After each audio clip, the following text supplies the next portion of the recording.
তোমরা এমন করতেছো কেন বাপ? এত বাড়াবাড়ি করছো কেন আব্বা? ইসলামকে এভাবে প্রত্যাখ্যান করছো কেন? নামাজকে এভাবে ছেড়ে দিচ্ছ কেন বাবা?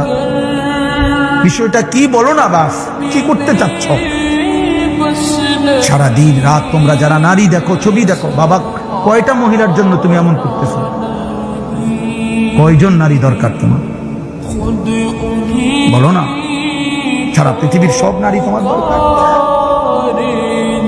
এক পুরুষের যৌন চাহিদা পূরণের জন্য কয়টা বেটি হবে? তুমি এরকম করতেছো?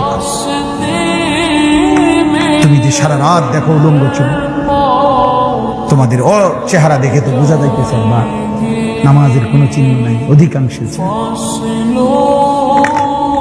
আমি দাঁড় করাই বেনামাজি, আমি এখন দাঁড় করাই 100 জন দাঁড় করাই, ইনশাআল্লাহ 98 জনে ঠিক হবে, হয়তো 2 জন ভুল হইতে পারে।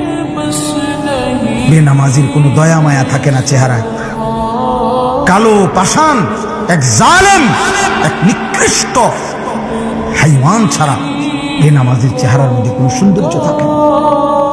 ওরে দেখলেই বোঝা যায় এটা জঙ্গলি, ওরে দেখলেই বোঝা যায় এটা আল্লাহর নাফরমান, ওরে দেখলেই বোঝা যায় ও নবীর 23 বছরের চোখের পানির কোনো কদর করল না।